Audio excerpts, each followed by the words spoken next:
Saudara, teman saya beberapa waktu yang lalu, dia dari Poso, saya ketemu dia. Jadi dulu itu dia pernah dikabarkan meninggal di Facebook. Beritanya gini, innalillahi wa innalillahi rojiun, telah berpulang ke rahmatullah. Namanya ini, fotonya berdarah-darah diangkat di Facebook. Akan dikebumikan, almarhum besok akan dikebumikan, karena dia cowok disebut almarhum ya. Kalau cewek almarhumah, kalau bencong aluminium. Nggak ada sebutannya. Jangan jadi bencong saudara, awas loh. Malaikat aja bingung mau manggil. Ini almarhum apa almarhumah? Eka aja bingung. Lalu besoknya saya kan waktu malam itu baca, saya telepon pacarnya itu, mantan pacarnya itu teman saya dulu. Saya telepon, pacarmu meninggal ya? Iya Dep, nggak nyangka ya umurnya cuma segitu. Iya ya ampun, kenapa tabrakan mati di tempat gini. Besoknya ada berita di Facebook, diralat, dia ndak jadi mati. Saya telepon lagi teman saya, itu gimana sih? Memang nggak mati? Iya masih hidup. Ternyata tadi malam itu nggak tahu orang kali belum mati udah dibilang mati. Akhirnya berapa waktu lalu saya ketemu dia di Jakarta, di satu hotel. Saya lagi duduk di lobi sama teman-teman, dia datang. Dia gini, pagi Bu, ingat saya nggak? Saya lihat, kamu, kenapa nggak jadi mati kamu? Ya, saya bercanda ya. Saya pernah lihat kamu. Siapa bilang saya nggak jadi mati?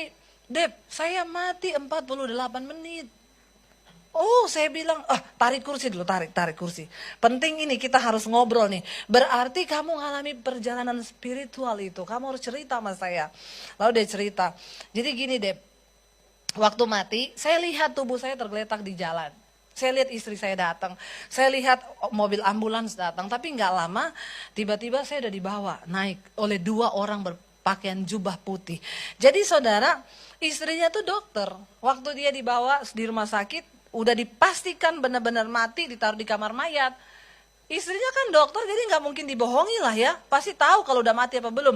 Istrinya pulang ke rumah, ya beritakan semua orang sudah meninggal, bikin tenda, apa segala, kabarin lah semua. Akhirnya dia kaget waktu diberitakan hidup. Dia cerita, waktu saya mati itu saya dibawa 2 orang pakai jubah putih. Terus dia bilang gini, bener loh Dep, waktu kita mati ternyata nggak ada urusan sama agama. Saya bilang, ya iyalah. Emang lu ditanya suruh isi buku tamu, nama, jenis kelamin, agama apa ada?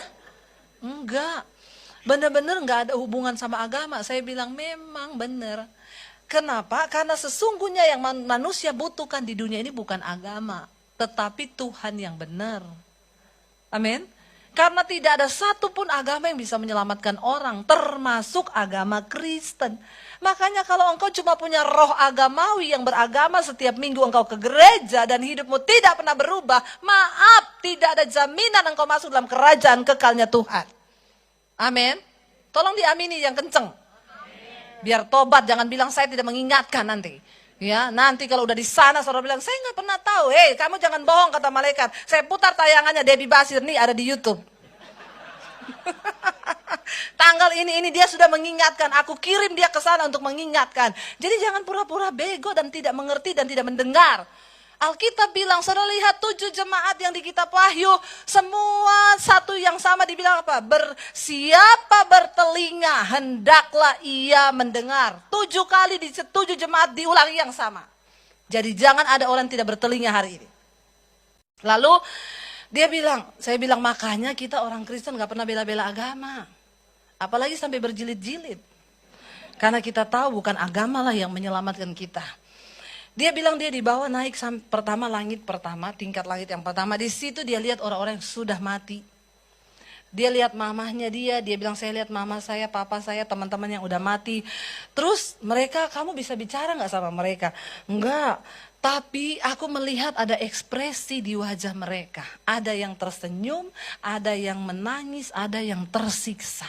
Mungkin sesuai dengan amal ibadah waktu mereka ada di dunia. Terus lalu saya dibawa makin tinggi sampai di tingkat langit ke-7 dia bilang. Terus di sana apa yang kamu lihat? Saya ketemu dengan satu cahaya. Dan cahaya itu berbicara kepada saya, belum saatnya kamu ada di sini, kamu harus pulang. Ceritakan apa yang kamu alami dan lakukan apa yang belum kamu lakukan. Lalu dia bilang, Lalu tiba-tiba saya balik deh, saya udah hidup tuh di kamar mayat. Saya tanya dia gini, jangan langsung kamu potong. Saya mau tanya, itu kamu bilang kamu sampai di langit ketujuh ketemu cahaya yang bisa suruh kamu hidup lagi dan mati. Berarti kamu ketemu yang maha kuasa, pemegang kehidupan. Saya mau tanya, kamu harus jawab saya dengan jujur. Kamu ada lihat sosok siapa di sana? Ini penting buat kita, mumpung dia sudah ke sana. Jadi kita tidak usah ke sana. Takutnya kita nggak balik lagi. Betul nggak saudara? Dia bilang sampai di sana, lalu saya disuruh pulang. Saya bilang kamu bicara jujur sama saya, kamu pasti melihat sosok. Nggak mungkin nggak. Saya tunggu dia ngomong, saya takutnya dia ngomong ini, iya saya lihat Sumbokong. Waduh bahaya nih, berarti kita salah beriman ini. Ya ternyata di sana Sumbokong, waduh. Atau dia bilang Nyi Roro Kidul dan si buta dari gua hantu. Waduh berarti kita nggak usah jadi Kristen saudara.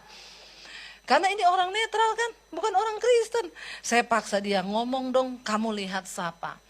Dengan suara yang pelan dia jawab saya gini, iya Dep, ada sosok yang saya lihat. Siapa yang kamu lihat di sana? Dia bilang, kamu mau tahu yang saya lihat di sana siapa?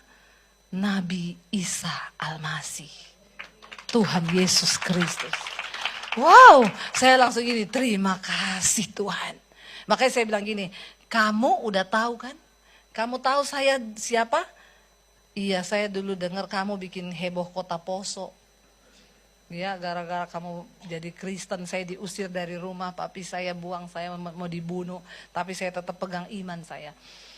Saya bilang kalau Tuhan memberi kamu pengertian dan penglihatan seperti itu, berarti kamu dipilih Tuhan.